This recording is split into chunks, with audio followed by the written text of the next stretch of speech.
안녕하십니까. 혼란한 정치 시사 이야기를 술술 풀어보는 송국근의 혼술 8월 21일 금요일 늦은 시간에 인사드립니다. 이번 주말이 지나고 다음 주가 시작되면 어떤 큰 사건이 하나 종료가 됩니다. 사실상 끝나게 됩니다. 뭐냐면 살아있는 권력에 대한 수사죠.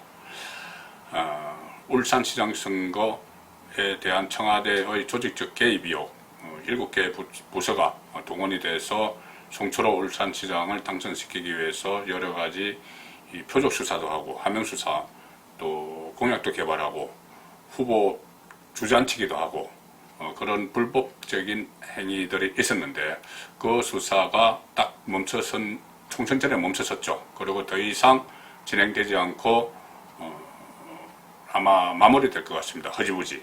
자, 그것이 다음 주에 검찰 직제 개편안이 지금 시행이 되고 또 검찰 중간 간부 인사가 나오면은 그 수사는 더 이상 하지 못하게 됩니다. 그래서 결국 이것은 단순히 그 사건뿐이 아니고 조국 전 법무부 장관 그리고 윤석열 현 검찰총장 두 사람의 맞대결에서 충돌해서 윤석열 검찰총장이 TKO패하는 그런 결과를 낳았습니다. 왜 제가 TKO라고 말씀드리냐 하면은 두 사람이 그냥 충돌을 한 것이 아니고 조국 쪽에는 여러 가지 권력 장치들이 있었죠. 청와대도 있고 또 추미애 법무부 장관이 되고 나서도 감찰권, 인사권이 있고 여러 가지 또 여론, 친문 열성 지지자들 그 여론을 지원을 받아서 윤석열을 제압을 한 겁니다. 윤석열은 제압당한 거죠. 조직적으로 제압을 당한 겁니다. 작년 7월에 윤석열 총장 취임 이후에 그때 조국이 민정수석을 했죠. 청와대 민정수석을 할 때 서로 호흡을 맞추게 되면서 석국열차 이런 이야기까지 나왔습니다. 석국열차. 영화 제목을 딴 거죠. 윤석열 석, 조국 국. 그런데 이 윤석열이 살아있는 권력 수사를 시작하고 나서는 이 석국열차가 대충돌을 했죠. 대충돌을 해서 이 조국이 그 다음에 법무부 장관이 되면서 완전히 여론이 두 쪽으로 갈라졌습니다. 정권이 갈라치기를 한 거죠. 이 광화문에서는 이 조국 퇴진 이것을 요구를 하고 또 문재인 규탄 이런 구호들이 나오는 그런 집회가 계속 열렸고 반면에 서초동 대검 앞에서는 윤석열 퇴진을 요구하는 일종의 관제 데모가 그때 또 계속 열렸습니다. 양쪽이 완전히 여론전을 하면서 충돌을 했죠. 이후 법무부 장관이 추미애로 이어지면서 감찰권, 인사권 이것을 다 동원해서 수사권, 윤석열의 수사권을 무력화시켰습니다.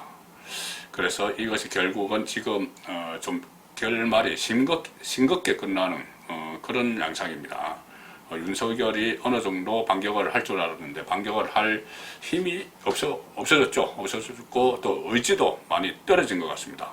최근 들어서는 윤석열 검찰총장을 굳이 쫓아내야 된다. 그러니까 자진 사퇴를 시키든지 국회 탄핵을 하든지 그렇게 할 필요가 없다. 이런 것이 정권의 기로 같습니다. 괜히 그렇게 무리하게 쫓아내다가 윤석열을 차기 대권 주자로 줄 수 있다. 그런 걱정이 있었는데 그것도 할 필요가 없는 것이죠. 지금 윤석열 검찰총장이 완전히 침묵을 하고 자명을 하고 있습니다. 얼마 전에 초임 검사 임관식 신고식에서 독재, 전체주의 이런 발언을 한 이후에 다시 자명입니다. 침묵을 하고 있습니다. 1, 2차 검찰 학살 인사로 인해서 윤석열의 힘은 다 떨어졌죠. 그리고 검찰 직제 개편으로 완전히 검찰총장이 무장해제가 되었습니다. 앞으로 검찰총장의 직급을 낮춘다든가 수사 지휘권을 박탈해서 고검장에게 주겠다든가 그런 아직 위협들도 윤석열 앞에 여러 가지 위협도 있습니다. 위협도 있는 그 상황에서 윤석열은 지금 거의 자초하다시피 그런 상황이 됐습니다. 조국은 지금 재판에 넘겨졌죠. 재판에 넘겨져서 가족 비리, 일가족 여러 비리 운동학원, 무슨 입시 문제, 사모펀드 이 다 재판받고 있고 부인 정영심 씨도 재판받고 있고 동생 또 오촌 동생, 오촌 조카 다 재판을 받고 있는 피고인입니다. 본인도 피고인입니다. 조국 피고인이죠. 조국은 그 가족 비리와 유재수 감찰 무마 사건의 피고인입니다. 그래서 지금 현재 겉모습만 보면은 한쪽은 검찰총장, 한쪽은 재판을 받는 피고인. 그런데 실제 위세는, 현실은 조국의 위세가 지금 하늘을 찌르고 윤석열은 완전히 가라앉은 그 모습입니다. 그것이 지금 작년 8월, 작년 가을 이후에 거의 1년 가까이 이 살아있는 권력을 수사를 하고 그것을 막으려고 한 정권, 그 사이의 이 승부가 지금 거의 갈라졌습니다. 윤석열의 TKO패. 다음 주 적재 개편안이 확정이 되고 중간 간부 인사까지 다 마치게 되면은 윤석열은 식물총장이 될 가능성이 높습니다. 그러는 사이 살아있는 권력에 대한 수사는 다 물 건너가겠죠. 가장 중요했던 수사가 문재인 탄핵 이야기까지 나왔던 울산 부정선거인데 결국 임종석을 기소 못하고 종결이 되는 분위기입니다. 그 총선 전에 대군을 비롯해서 13명을 기소를 했죠. 그리고 그 다음에 임종석을 소환을 해서 한 차례 조사하고 총선 끝나면 다시 조사를 해서 임종석도 기소하고 비서실장 그 바로 위에 있는 문재인 대통령도 겨냥할 것이다. 그런 분석이 나오면서 뭐 교수들이나 변호사 모임에서 단체에서 탄핵 이야기까지 나왔습니다. 대통령 탄핵 이야기까지 선거 개입이니까. 그런데 그것이 지금 완전히 허지부지가 됐습니다. 배구루 황운하를 비롯해서 13명을 기소했고 총선 후에는 하려고 했는데 여당이 앞서가면서 진척을 보지 못했고 그래서 그 사이에 추미애 법무부 장관이 이런저런 조치를 막 취했고 그래서 문재인 대통령까지 가기는커녕 임종석 추가 소환도 못하고 기소는커녕 소환도 못하고 허지부지 끝 이렇게 가고 있습니다. 지금 벌써 보면 그 수사 지원을 왔던 파견 검사들이 있습니다. 부산고검이나 이런 데서 이 울산 선거 워낙 크기 때문에 그 수사를 지원하기 위해서 중앙지검으로 파견 왔던 검사들이 원대 복귀를 다 했다고 합니다. 원대 복귀해서 수사팀이 원래 있던 수사팀만 남아 있었죠. 그런데 그 원래 있던 수사팀마저도 다음 주에 중간 간부 인사가 이루어지면은 수사팀이 다 바뀝니다. 다 바뀌고 나면은 굳이 이것을 하려고 하지 않겠죠. 그리고 당연히 새로 바뀌는 수사팀은 친정부 쪽에서 친정부 검사, 살아있는 권력 수사를 막으려는, 권력을 사수하려는, 권력을 수사하려는 검찰과 권력을 사수하려는 검찰이 있는데 권력을 사수하려는 검찰 쪽에서 인사 어떻게 할지 뻔하죠. 그러면 이것은 허지부지 끝납니다. 중간 간부 인사 이렇게 되면 기존 수사팀이 새 인물들로 교체가 되고 문재인 정부에서는 더 이상 울산 문제는 거론이 안 될 겁니다. 나중에 문재인 정권 끝나고 나서 혹시라도 무슨 또 그때 전국 상황에 따라서 뭐 청문회, 국정조사 이런 이야기가 나올 수 있겠죠. 나올 가능성이 상당히 높습니다. 그렇지만 어쨌든 문재인 정권에서는 더 이상 나오지 않게 됐습니다. 그것뿐이 아니고 지금 그 이후에 드러난 여러 가지 권력형 비리 의혹들, 옵티머스 자산운용, 라임, 신라젠 이런 것도 수사 앞으로 하기 어렵습니다. 이런 것도 권언 유착,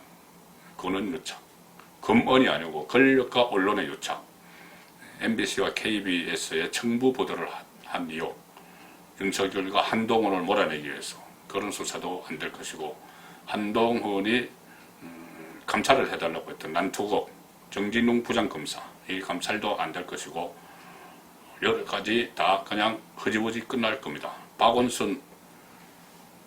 고 박원순 전 서울시장 피소 누출 사건 이것도 서울중앙지검이 의혹을 받고 있는데 그것도 그렇습니다. 윤미향 사건 한번 출석한 걸로 그냥 기소하고 말겠다는 거죠.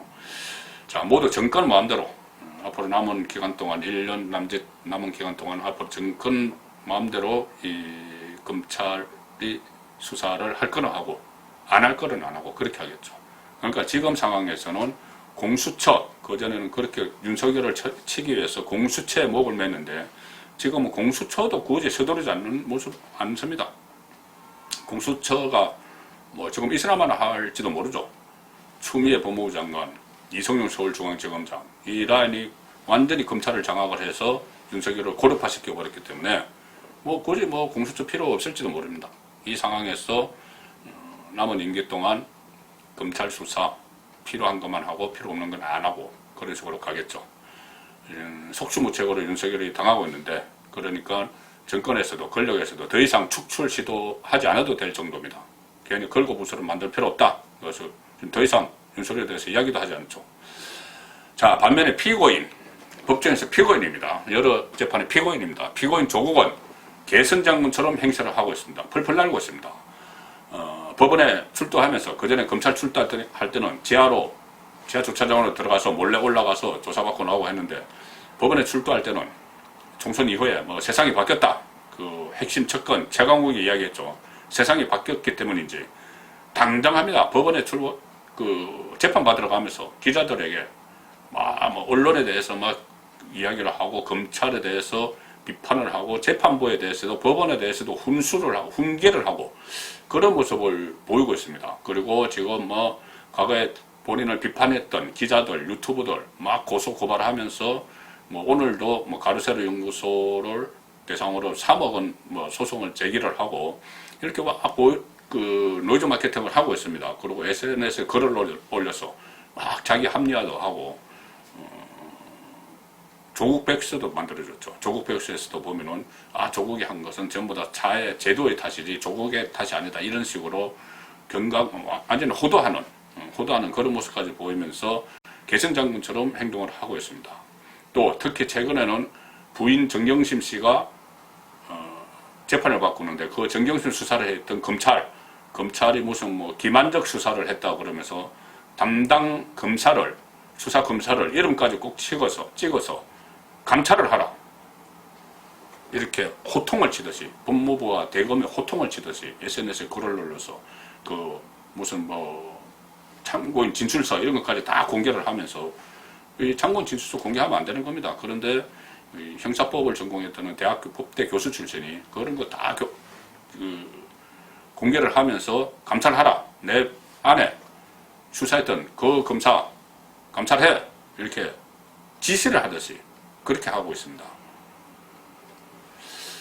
자, 이 상황에서 앞으로 윤석열의 반격 카드는 있을 것인가?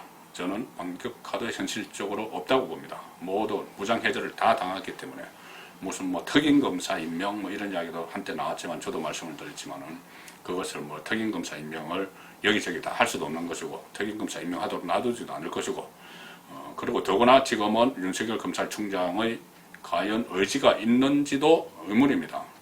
남은 약 11개월 정도의 검찰총장 임기, 그것을 그냥 지키자, 그냥 임기 다 채우자, 지금 상황으로는 그렇게밖에 보이지 않습니다. 결국은 이 많은 국민들의 성원을 받고 진행된 윤석열의 살아있는 권력 수사, 이것은 허지부지 막을 내리고 있습니다. 거의 다 내렸습니다. 용두삼이, 태산, 명동, 서일필, 그런 말밖에 생각나지 않습니다. 송근의 혼술이었습니다.